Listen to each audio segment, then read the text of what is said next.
Dear students, पिछली कक्षा में आपको extension of a function and restriction of a function की डिफिनेशन बताई थी कि एफ एक फंक्शन है कैपिटल एक्स से आर के अंदर। दूसरा फंक्शन आपका जी है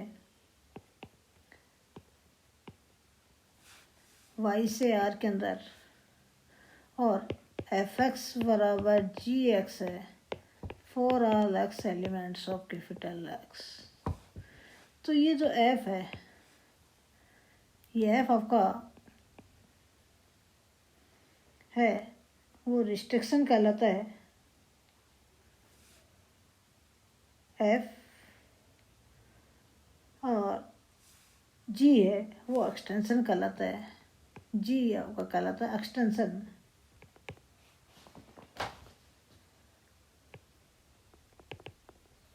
of F to the set Y, और F is called restriction of G to the set X. ये डेफिनेशन पिछले क्लास में बताई थी। नेक्स्ट आपका है फंक्शनल। फंक्शनल की डेफिनेशन भी आपको बताई थी पिछली कक्षा में कि ए continuous linear transformation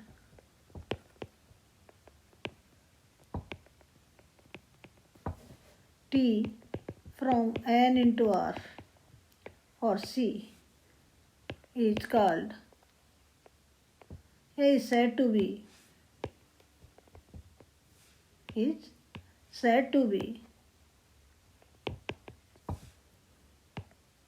be a functional on N. Next अपन करेंगे हार्न-बनाक थ्योरम। इससे पहले एक लेमा है जो इस थ्योरम इसको प्रूव करने के लिए काम में लेंगे। केवल स्टेटमेंट में बता रही हूँ कि let M be a linear subspace of a नॉन linear space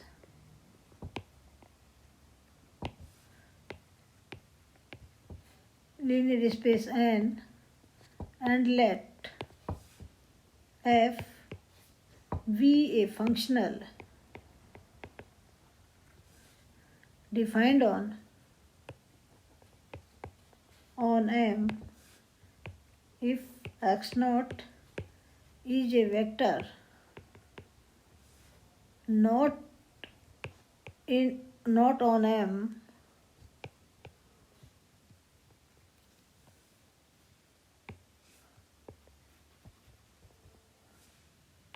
not in M, and if M naught is spanned by M and x0 is a linear subspace spanned by M and x naught, then f can be extended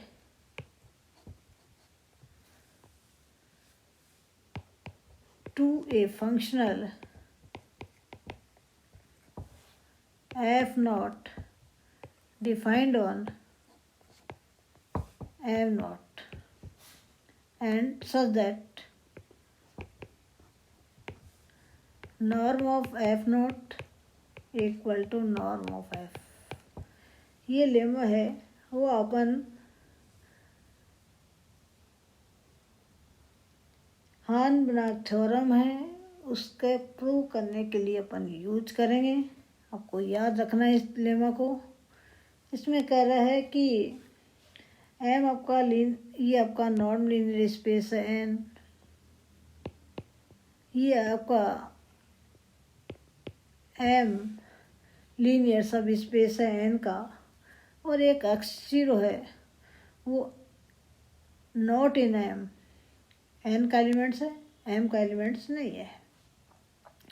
तो इनके द्वारा span set ये आपका M note है। ये क्या चीज़ है? M nought. M nought means M और x0 द्वारा स्पान सेट है। एक फंक्शनल है, अर्थात ये आ ले लें या सी ले लेते हैं, आ ले लेते हैं अपन। एफ जो फंक्शन है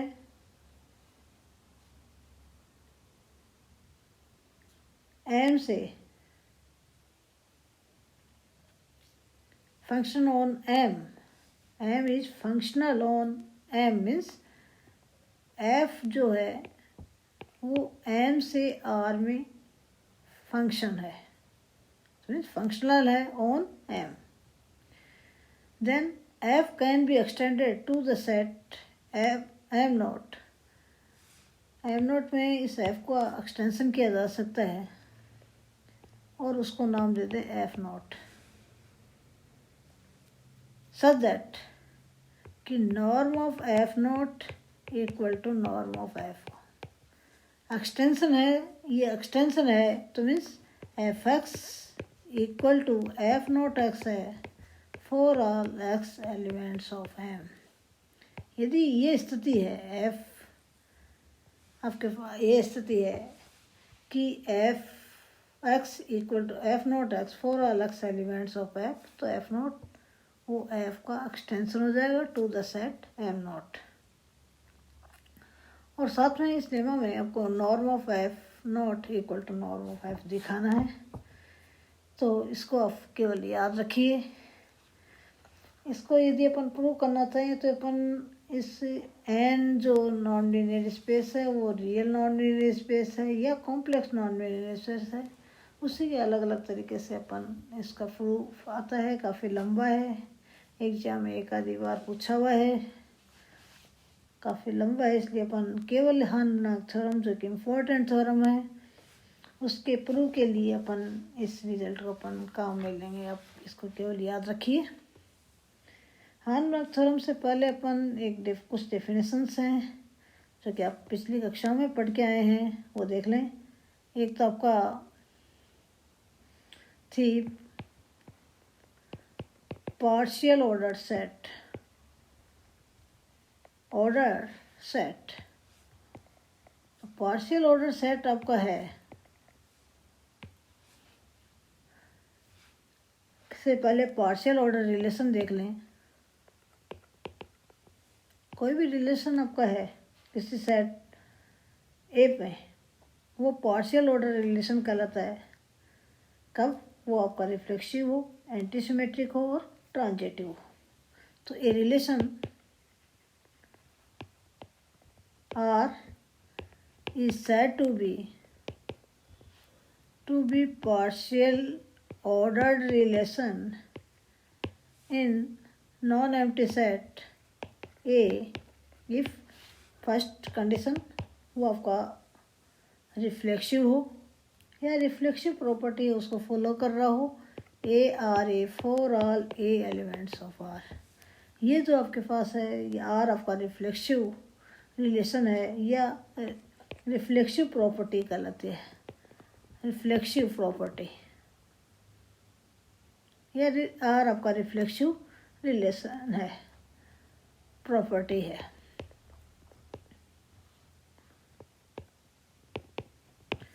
दूसरी है कि ए का बी के साथ में रिलेशन है एंड बी का सी के साथ में रिलेशन है, तो ए का बी के साथ में रिलेशन है, बी का ए के साथ में रिलेशन है, तो ए और बी दोनों बराबर होंगे।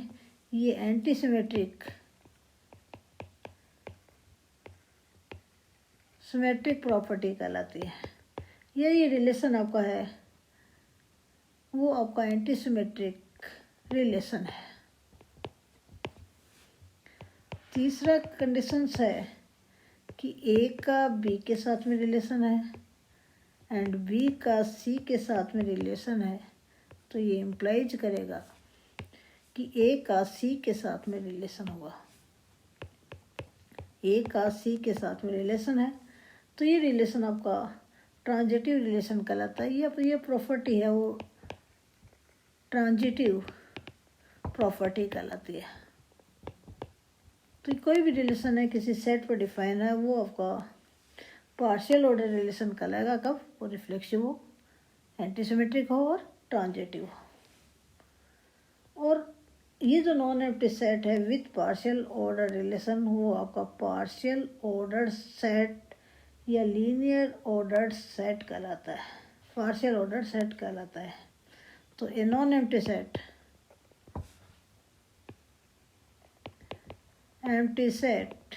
ए with partial order relation defined in it is called a partial order set। और ये partial order set partial order set है या कोई भी सेट है, उसके कोई भी दो एलिमेंट्स हैं यदि वो कंपेरेबल हैं,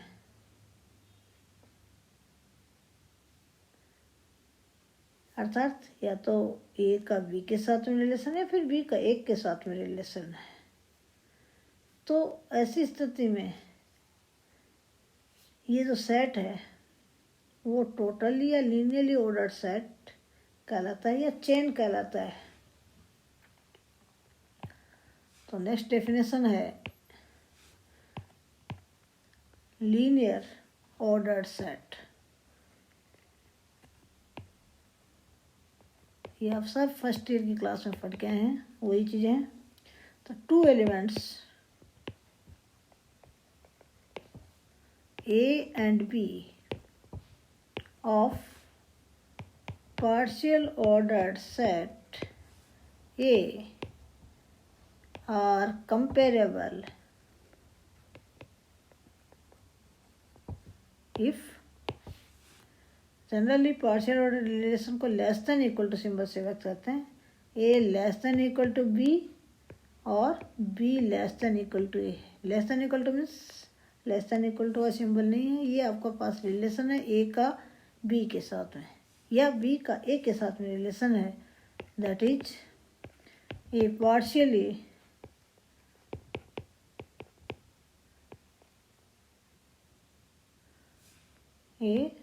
पार्शियली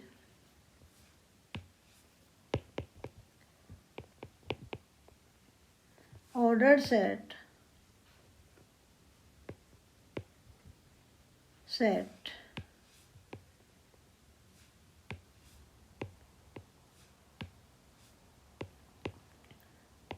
is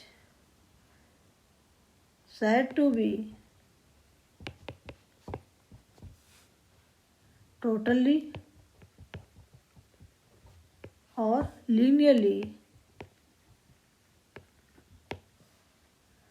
ordered set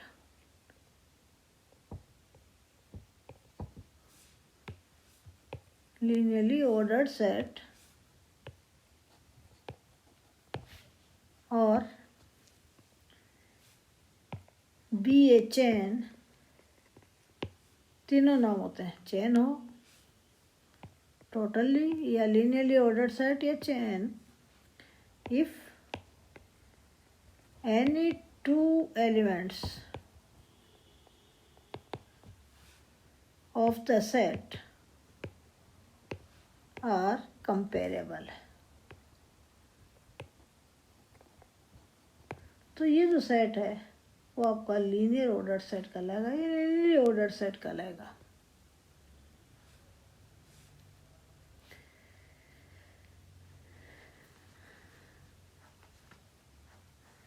जो कुछ डेफिनेशंस हैं वो इम्पोर्टेंट, जो कि आगे वाली थ्योरम में अपन को काम में लेनी है, वो केवल यहाँ रिपीट कर रही हूँ पिछली कक्षाओं वाली। If B is a subset of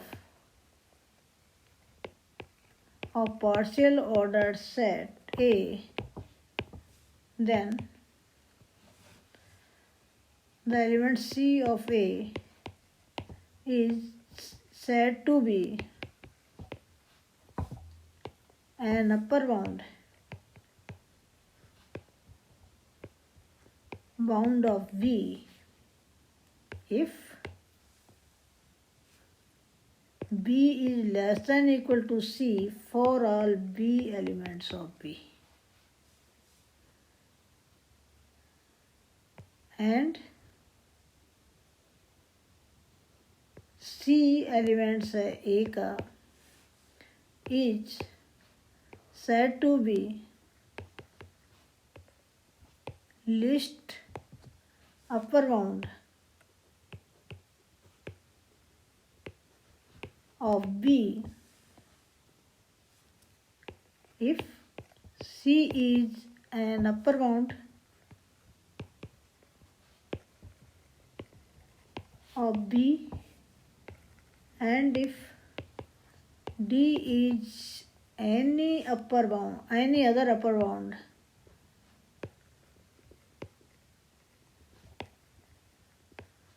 bound of B, then C is less than equal to D. अपन सिंपल लैंग्वेज अपन कह सकते हैं कि C और D सारे आपके पास हैं, B के अपर बाउंड है, लेकिन इन अपर बाउंड में सबसे छोटा जो अपर बाउंड है वो लिस्ट अपर बाउंड कहलाता है, या एक अपर बाउंड जिसका बाकी सभी अपर बाउंड है उससे रिलेशन रखता हो, तो वो आपका अपर बाउंड है लिस्ट अपर बाउंड कहलाएगा।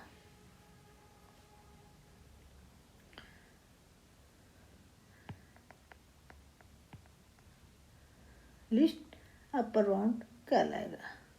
ऐसे आपके पास है मैक्सिमल एलिमेंट है, वो भी आपके काम आएगी, तो उसकी डेफिनेशन इस तो an element A not in the partially ordered set A is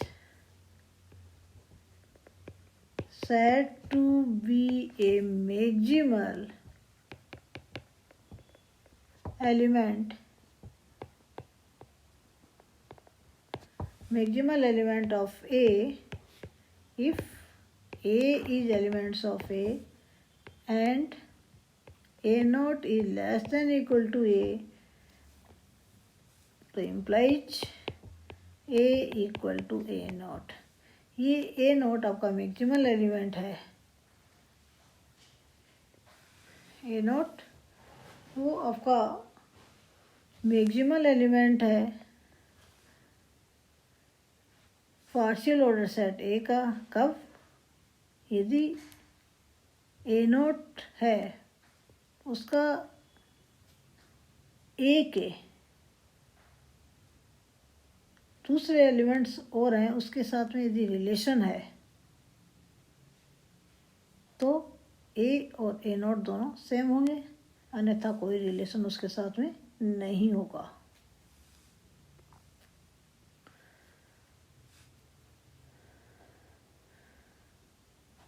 एक तो रिजल्ट और है जॉन लेमा, वो भी अपन नेक्स्ट थ्योरम है उसमें अपन काम में लेंगे। जॉन लेमा कि if A is a partially ordered set in which each chain has, chain means इसके every elements है वो comparable है, chain has an upper bound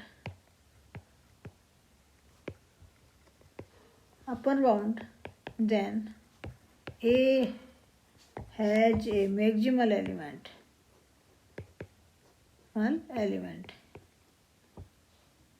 in results को आप याद रखिए।